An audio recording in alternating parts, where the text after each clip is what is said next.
I want to talk about the world's ASE, or Alliance to Save Energy Sisterhood, and introduce you not just to our organization, but to a couple of other organizations that the Australian Alliance to Save Energy and we are working with, because I think, as the minister noted so well, and John in his remarks, the issues that we're confronting as individual countries, the United States, Australia, India, the European Union, really are a global issue in many, many respects. And so we are looking to build bridges as the Alliance to Save Energy in the U.S. and as the Grand Dame, and only the Grand Dame because we're the oldest and we're headed up by a woman instead of a man, but the Grand Dame of the organization. So I'll spend just a minute on that.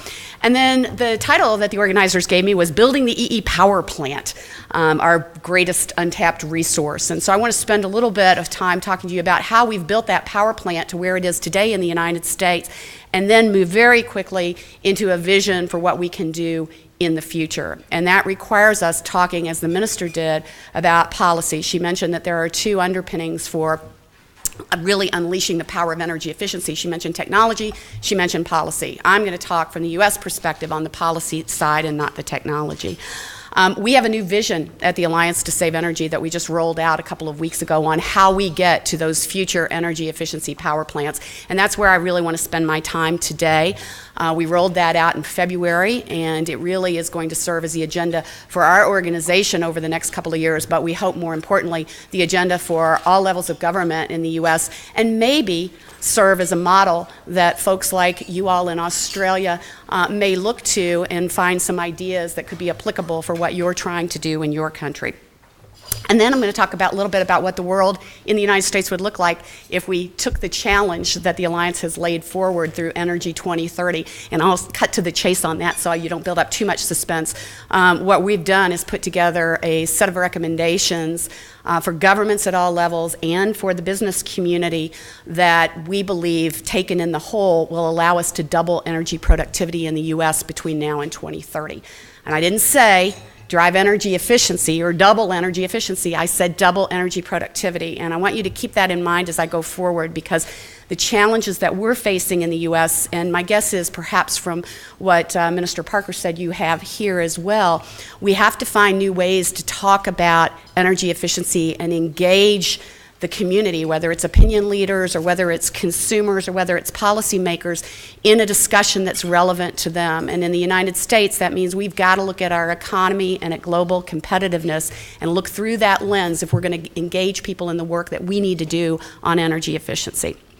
So Chris helped me out a lot here. I don't need to say much about the Alliance to Save Energy, except to say that very much like you all are here, we are an alliance. We have government policymakers involved in what we do. We have the business, the NGO community, and it really has been the secret of our success. And we spent a long time when the Charter for A2SE was being put together to talk about how meaningful that has been and how powerful it has been in the United States. And it looks like here it's working equally as well.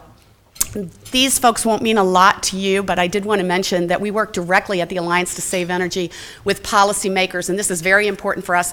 I'm sure it gets picked up in the papers here, all of the partisan rancor that's just gotten to a level at the federal level of the United States that's really unbelievable. We've been very blessed at the Alliance to find what you find here, which is energy efficiency can be that bipartisan sweet spot where things can get done. So these folks that you're looking at represent both the House and the Senate of the U.S. Congress, and they represent from the far left to the far right and all the spectrum in between. And very importantly, we have some of the leaders of the key committees participating with us. We also have a board of directors that represents every sector of the economy in the U.S. and many of the leading businesses and environmental voices. This really has delivered power for us, and they set our agenda, but our agenda is carried out with 150 plus organizations, many of which are represented in this room today, who are also members of our organization. They help us to move our agenda forward. And in a time, again, where the focus is on the economy, the business voice has become the most important voice currently for the Alliance to Save Energy. And so we work very, very closely to make sure that our businesses are engaged and are talking directly through us and with us to our policymakers. There is a European Alliance to Save Energy. You'll notice a little bit of similarity in the logos. We've been working with these groups, and everyone we're very appreciative that the Australian Alliance and European have followed suit. Again, the European Alliance to Save Energy was modeled on the charter for the Alliance to Save Energy in the US, but their mission I put up here and their approach are a little bit different, and that's because they have a different environment in Europe. And so the way that they talk about energy efficiency and the need to do things gets phrased differently, if you will. However, having said that, they have the same construct. They have active members of the European Parliament on their board of directors working with businesses and driving policy forward. And we work very, very closely with them. They are not as old as the Australian Alliance to Save Energy. You can see they were just formed in 2010, but they have had a great measure of success so far, and we expect very, very good things from them. The first one that we worked with has a name like my friend Steve Nadell's American Council on an Energy Efficient Economy, but they too in India use the charter of the Alliance to Save Energy to set up that organization, which is struggling a bit, as I understand, but working very well with businesses and really helping the government to move policies forward in that arena.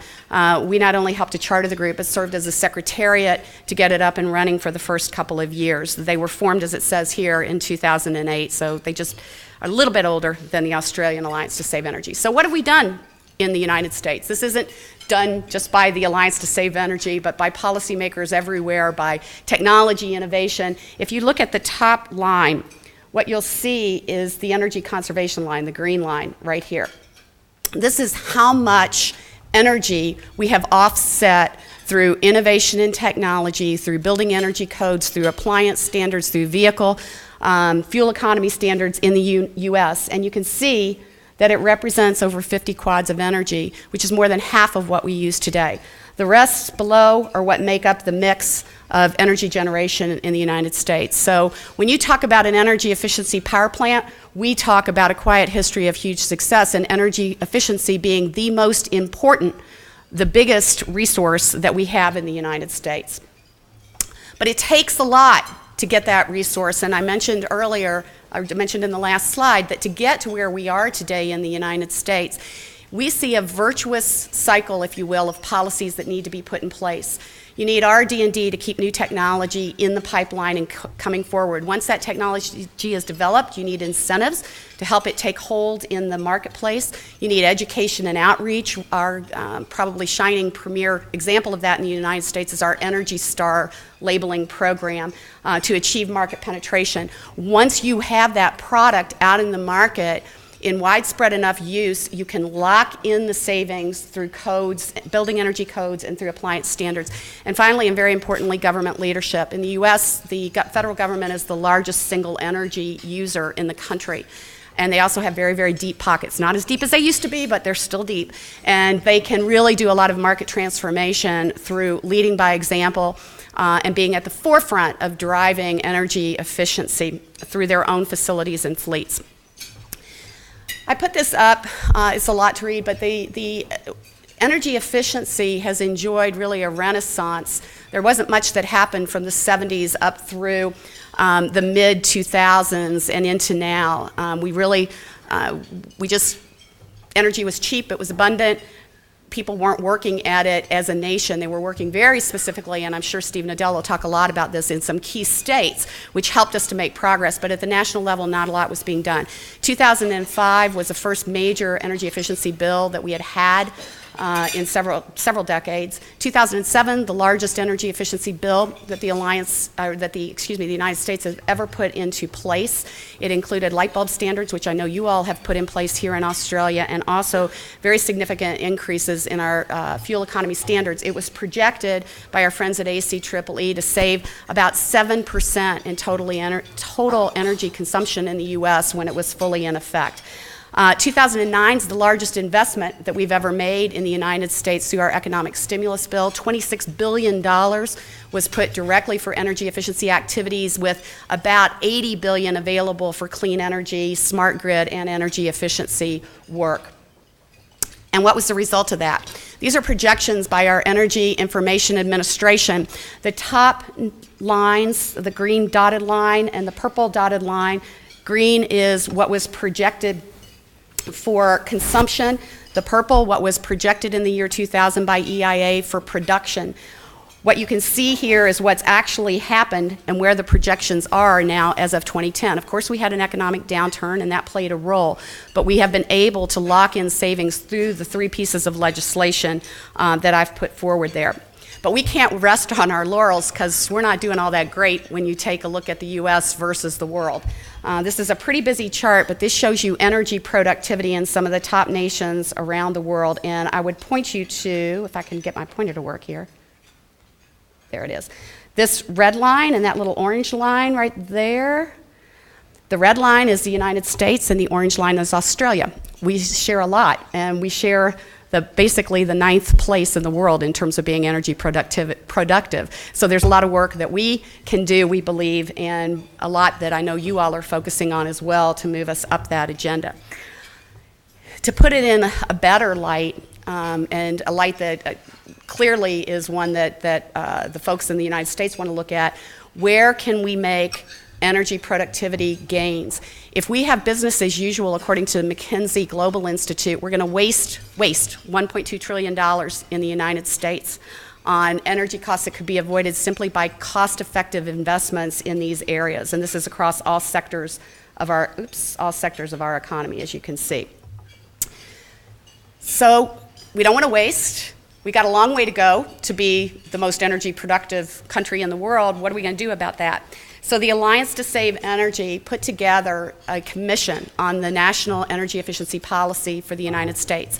And we brought leaders from the business community, from the political world, both sides of the aisle, to come together and say, what do we need? What is the next generation of national energy efficiency policy? And when I say national, I mean at all levels of government and, again, the business sector.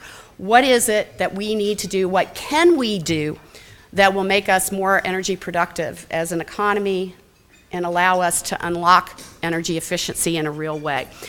So we took on a very audacious but doable goal, and that's something that's been echoed by the administration, a doubling of U.S. energy productivity, which means we're going to work to get twice as much gross domestic product from each unit of energy between now and 2030. The scope of the recommendations cover all sectors of the economy, and very, very importantly, no one involved in this wanted it to be an academic exercise. Everybody wanted policies that were actionable, that were implementable. This meant we had to respect the historic and appropriate roles of various levels of government in the United States. It meant that we had to respect conservative ideology, just as we did what's the word I'm looking for? Moderate. No, well, progressive is a better word, but what they would use if you were a conservative is not progressive. They would say liberal. That's the word I'm searching for. So as much as we had to focus on liberal ideology. And so what would it look like if we were to achieve our goal? Here's a chart that shows you on the bottom line what our EIA says we're going to do in terms of improving energy efficiency between now and 2030, just as business as usual. Yeah, let me go back. Just with business as usual. So there's the line, business as usual. This is energy productivity, billions of dollars of GDP per quadrillion BTU. So this is what we're going to do if we don't do anything beyond what we're doing right now. This is where we could get to. More importantly, this is what it looks like in terms of our economy. This top line is the energy demand. That's what would happen to the demand curve. While this line, oh darn it, this thing is giving me all kinds of fits. While this line is showing you gross domestic product improvements. So it's an X that I love. I don't usually love X marks the spot. I love that one. So what are the strategies that we would do? We have a whole series of recommendations. They're distilled down into this little booklet, which I will have available. But they're built around investing, they're built around modernizing, and they're built around educating. 3 strategies that have wide political appeal, are easily understood by the public, and are things that, in large measure, we need to do, whether we do it on energy efficiency or we do it just simply with our infrastructure and moving forward as the United States. So very understandable. We have another example of this that's already underway very successfully in the United States on the education front. We put this as a pillar of our goal in our pillar of our goals in our plan. The president, in his State of the Union, adopted the goal of doubling energy productivity by 2030 and put in place a call for creation of this race to the top, and there will be a $200 million line item in his budget. So we already are scoring a success here. Using energy efficiency as an emissions strategy, and then you probably have scrolled through those while I've been talking, so I'll move on. The private sector recommendations, the one I picked here was educate, because this is where we want to do collaboration with the federal government, with state governments, with the media, to really look at advancing energy efficiency and understanding of efficiency and productivity to consumers, to businesses. Also looking at building into our educational system curriculum, credentialing, on energy management as a key way and path forward. And then I think very importantly, the last, if corporations don't know and don't measure the energy they use, they can't save it. Right? So you can't measure, or you can't save what you can't measure. So we believe corporations should manage and report energy either through their annual reports or their sustainability reports.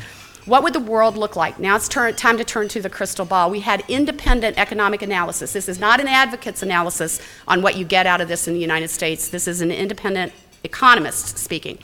So a future where the EE power plant is built in the U.S. would save us $327 billion a year as a country, and it's disaggregated here between the various sectors. That's hard for people to grasp. So we also said, what would it mean to the average American family? No, look, to governments. We'll go to governments first. Sorry, I thought I had the families next. To government, it would mean $13 billion of savings a year in energy bills. That's savings to taxpayers. That's less money that governments have to come up with to get the job done. And here it just shows you that it's our budgets for the National Park Service and the Coast Guard are pretty large, but that's their annual budgets combined. But to households, and this is where it gets really interesting. The average household would save about $1,040 a year. Very significant, right? What does that mean? In the aggregate, $241 billion. That represents the entire credit card, consumer credit card debt in the United States. We could effectively wipe it away by doubling energy productivity. To our country, this means a lot. We're talking about and selling, if you will, this plan on energy productivity, on competitiveness, on improving the economy. But the impact on climate is, it's awe-striking. We could lower CO2 emissions in the United States by a third lower than what they were in the year 2005. So we'd roll back all the way to 2005 and go down a third from there. Effectively, it's reducing the CO2 emissions by about 33%. Greater energy security. Overall, imported energy in the U.S. would go down to only 7% under this plan and strategy. And of course, the economy, I keep being told that, we'd create a lot of jobs in the process. The thing that's not up here, we have a lot of air quality issues in the United States, I'm sure you do here as well. This plan would effectively cut in half NOx and SOx emissions from today's levels. So can we do it? Here's the handicap. The president has embraced our goal and our key pillars. There are sparks of bipartisan interest in energy efficiency in the U.S. Congress. There's a hearing actually today as we speak, or I guess it's over now. I can't get it straight. It's over now. In the U.S. House of Representatives on energy efficiency, and there will be a lot of discussion of the Energy 2030 plan. We are seeking engagement at government at all levels. We've had some early victories. Our regional government, which is the Metropolitan Washington Council of Governments, has adopted our recommendations at that level. The City of Boston has adopted the recommendations, and we're getting significant media and opinion leader and business and policy makers support. So I think the future is very bright. I think we will definitely move into this next generation of energy efficiency policy. And again, I don't come here to suggest that the United States has it right, that the alliance, the U.S. alliance has it right, but I do think we have a lot of ideas. We've got 7 reports that were generated out of this. We've got about 39, 40 recommendations. Again, I have everything distilled down to this nice little thing that for the gentleman fits in your inside breast pocket, and we would invite you to work with us and use these ideas and make them your own. Thank you for your time.